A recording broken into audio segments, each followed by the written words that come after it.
नमस्कार दोस्तों, आज हम डिस्कशन करेंगे एक टॉपिक पर जो कि कोविड अवेयरनेस सीरीज़ का ये छठा वीडियो है। इसमें डिस्कशन इस बिंदु पर होगा कि हमारे देश में विभिन्न आयु वर्ग के लोगों की आबादी कितनी है और उनको single dose double dose vaccination करने की आवश्यकता कितनी पड़ेगी और कब तक, मतलब प्रोबेबल टाइम लिमिट क्या है जब तक कि सबका हो जाएगा और इसकी राह में क्या थोड़ी बहुत बाधाएँ हो सकती हैं। तो विभिन्न आयु वर्ग में अगर 0 से 18 साल के बीच में देखें तो आबादी जो है करीब करीब 33% पीपल हैं। अगर लेटेस्ट में आंकड़ा देखें 2021 के हिसाब से तो करीब करीब 140 करोड़ की आबादी है। 2011 में करीब करीब 121 करोड़ की आबादी थी, लेकिन 1.6% की वृद्धि दर से अगर देखा जाए तो अभी इस समय करीब करीब 140 करोड़ की आबादी हो गई होगी। तो 0 से 18 साल के बीच में 33% के हिसाब से देखा जाए तो करीब करीब उनकी आबादी 45 करोड़ के आसपास है और कोई भी उनके लिए वैक्सीन जो है अभी तक उपलब्ध नहीं हुई है। जैसे फाइज़र एक कंपनी है जो वैक्सीन बना रही है, अमेरिका बेस्ड कंपनी है, तो अभी वो भी बना रही है, लेकिन जो 18 से 45 साल के बीच में है या उसके अबव वाले हैं उनके लिए वैक्सीन उपलब्ध है। तो छोटी आयु वर्ग के लिए नहीं है, लेकिन अभी प्रोसेस में है। और दूसरी आयु वर्ग है 18 से 45 साल के बीच में, उनकी भी आबादी बहुत बड़ी है, करीब करीब 42% लोग हैं, यानी कि 59 करोड़। और इनका वैक्सीनेशन चालू हो जाएगा, ऐसा प्रधानमंत्री नरेंद्र मोदी जी ने कहा था कुछ समय पहले कि उनकी जो वैक्सीनेशन प्रक्रिया है टीकाकरण की वो चालू हो जाएगी और चल भी रही है कुछ हद तक।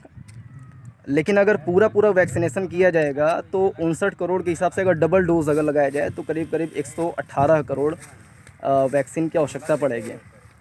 और तीसरा आयु वर्ग है 45 से 60 वर्ष के बीच में, जिनका वैक्सीनेशन इसके पहले भी लगने की बात चल रही थी। और चौथा जो है 60 साल के अबव वाले हैं, जिनकी आबादी करीब 10% है, यानी कि अगर देखें नंबर वाइज तो वो 13 करोड़ 70 लाख के आसपास। और जो 45 से 60 के बीच में हैं जो कि 15% हैं, उनकी आबादी करीब करीब 20 करोड़ 70 लाख के आसपास है। तो अगर 18 से 60 वर्ष के बीच में देखा जाए या उसके अबव देखा जाए तो उनकी आबादी परसेंट वाइज 67% है। 67% मतलब कि 93 करोड़ की आबादी है। और 93 करोड़ की आबादी को अगर डबल वैक्सीन दिया जाए, दो डोज़ दिया जाएगा, तो करीब करीब वो बन जाएगी 146 करोड़ वैक्सीन की ज़रूरत पड़ेगी। यानी जो नीडेड है वो 186 करोड़ है। और जबकि कुछ अध्ययन ऐसे भी बताते हैं कि 6.5% जो है उसमें वेस्टेज भी आ जाता है। अब 6.5% वेस्टेज के हिसाब से देखा जाए तो करीब करीब मान चलिए कि 200 करोड़ जो है वैक्सीन की आवश्यकता पड़ेगी। और भारत में जो क्षमता है वो 100 करोड़ 125 करोड़ इतने की क्षमता ही है। जैसे कि सीरम इंस्टीट्यूट ऑफ इंडिया है या राज्यसभा है, इन सब का जो अनुमान है वो करीब करीब इतना है। तो 186 करोड़ यानी 200 करोड़ वैक्सीन की आवश्यकता पड़ेगी, लेकिन क्षमता हमारी, जैसा सीरम इंस्टीट्यूट ऑफ इंडिया जो है आधार पूना वाला, उन्होंने कहा है कि 72 से 84 करोड़ के आसपास जो हम एक साल में वैक्सीन का उत्पादन कर सकते हैं। जबकि राज्यसभा के किसी एक प्रोग्राम में बताया गया था कि हमारा जो मिनिमम क्षमता है वो 100 करोड़ का है और मैक्सिमम अगर बहुत ज़्यादा खींच लेंगे तो 130 करोड़ तक हम वैक्सीन बना सकते हैं।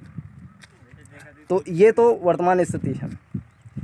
अगर इस समय देखें so far how many vaccination has been done, तो अगर डबल डोज़ वाला देखें तो वो थोड़ा सा भी कम हुआ है। डबल डोज़ में 2.25 करोड़ लोगों को वैक्सीनेशन कर दिया गया है और सिंगल डोज़ में देखा जाए तो 13.25 करोड़ लोगों की वैक्सीनेशन कर दिया गया है।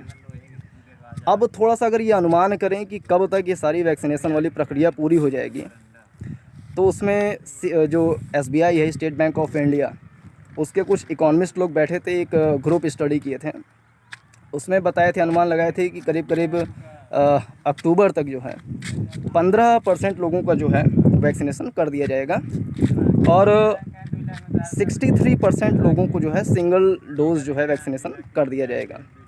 ये अक्टूबर तक का है। और कुछ ऐसे भी अनुमान है जो इसका पीक 15 से 20 मई 2020 में जो इसका पीक चढ़ने की बात है, 2021 में, तो वो पीक जो उतरेगा वो करीब करीब अगस्त सितंबर तक उतरेगा। और पूरा वैक्सीनेशन करने का जो संभावना है वो अगले साल जाकर के कहीं पूरी हो सकती है। अगले साल मान चलिए कि अगस्त 2022 तक जाकर के पूरी वैक्सीनेशन हो जाएगी। तो हर्ड इम्यूनिटी जो है, सामूहिक प्रतिरोधक क्षमता, वो पूरे समाज में, इंडिया में विकसित हो जाएगी। और फ़िलहाल देखा जाए तो इज़राइल में जो है, इज़राइल में वहाँ पर सामूहिक प्रतिरोधक क्षमता विकसित हो चुकी है। और कुछ देश ऐसे भी हैं जहाँ पर सेकंड वेव, थर्ड वेव भी चल रही है। जो म्यूटेशंस हैं, वेरिएंट्स हैं, वो भी उत्पन्न हो रहे हैं। जैसे कि ब्राज़ील देखें, ब्राज़ील में एक मौलानिसा सिटी है, वहाँ पर साउथ अफ्रीका में, इंडिया में भी जो महाराष्ट्र है, महाराष्ट्र से जो है सेकंड म्यूटेशन उसकी स्टार्ट हो गई थी, सेकंड वेरिएंट। तो सेकंड वेरिएंट ये जो उत्पन्न हो रहा है, ये एक चुनौती है, इसलिए कि उसका जो वैक्सीन है, जैसे अलग अलग वेरिएंट आते हैं तो अलग अलग वैक्सीन की उसमें कुछ ना कुछ जो गुण हैं वो बदलने पड़ते हैं। तो जब ज़्यादा वेरिएंट आएंगे तो ज़्यादा प्रकार की वैक्सीन बनेगी। और जो पेटेंट वाली दुविधा है, पेटेंट भी एक बहुत बड़ी डायलेमा है, क्योंकि पेटेंट जो बड़े देश हैं जैसे कि अमेरिका है, अमेरिका की जैसे फाइज़र कंपनी है या जॉनसन एंड जॉनसन है, वो वैक्सीन बना रही है। तो कह रहे हैं कि अगर पेटेंट दे दिया जाएगा, पेटेंट को मतलब फ्री कर दिया जाएगा, फार्मूला प्रोवाइड कर दिया जाएगा, तो जो गरीब देश हैं तो वो उसका नाजायज़ फ़ायदा उठाएंगे और उनके पास इन्वेस्टमेंट करने के लिए कैपिटल भी नहीं है। तो इसलिए हम अपना फार्मूला नहीं दे सकते। हालांकि जो बाइडेन जी जो हैं अमेरिका के राष्ट्रपति, उन्होंने कह दिया है कि नहीं, हम ये फार्मूला जो है ये सब दिया जाना चाहिए मानवता के रक्षा के लिए। लेकिन अब वहाँ की कंपनियां अगर मानवता को समझेंगी, ह्यूमैनिटी को समझेंगी, तो WTO में जा कर के या WHO में जा कर के वो अपना PIL नहीं दायर करेंगी कि मतलब हमारा फार्मूला ले लेंगे।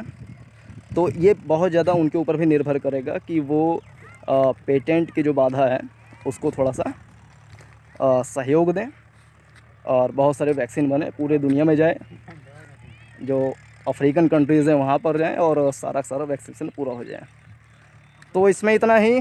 नेक्स्ट वाले में हम कोविड अवेयरनेस सीरीज़ का जो 6वां सीरीज़ आएगा, उसमें हर्ड इम्यूनिटी के समक्ष क्या चुनौतियाँ हैं उस पर डिस्कशन करेंगे। तो thanks for watching till the end. नमस्कार, जय हिंद।